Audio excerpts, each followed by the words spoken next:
How should our police force deal with it? Well, thus far, I think credit where credit is due.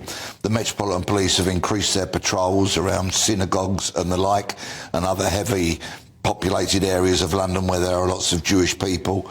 Unfortunately, we have seen a considerable spike, an additional 650 incidents, not all crimes, but incidents, that the Met have released those figures today. Anti-Semitic incidents, isn't it? Yes, indeed. And of course, London is a global city.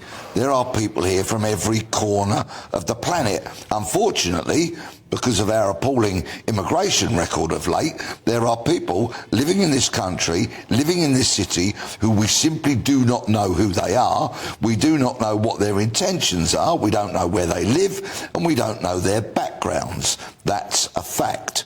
And of course, will some of these people who perhaps have bad intentions and support terrorist organisations, will they spill out onto the streets tonight to essentially turn what might be peaceful protest into disruptive process? I hope not, but we'll have to wait and see. OK, all right. So at what point would you like to see the police swoop in, I suppose? Because it's all very well and good sitting back, isn't it? But if we end up with people driving around London in their cars with, you know, whatever flags that they've got, shouting abuse at people massing at an Israeli embassy, for example, you know, I think there's going to be some demonstrations tomorrow as well. I mean, at what point is it the right point for the police to start going in and making arrests? Because I suppose the downside of that is that could make it kick off even more, couldn't it? Well, recent policing has decided, and I think with some justification here, that at many types of protests it is actually better to gather the evidence, to film these people, to get their faces on camera as they're committing their disruptive or their criminal acts, and then later identify them and giving them a knock on the door sometimes afterwards, because it can be very difficult with substantial crowds of people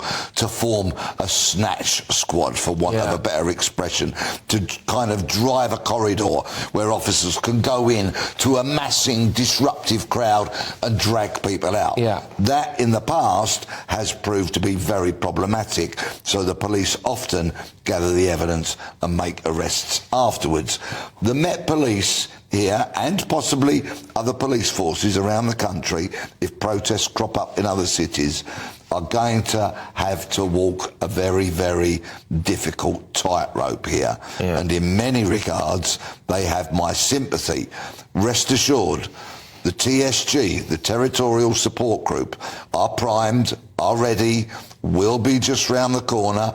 Their public order kit, otherwise known as the riot kit, the shields, the helmets, the visors, the protective clothing, that will all be at the ready, and it will be deployed if senior officers go, enough is enough, this has to be quelled. OK, Peter, thank you very, very much. Peter Bleksley.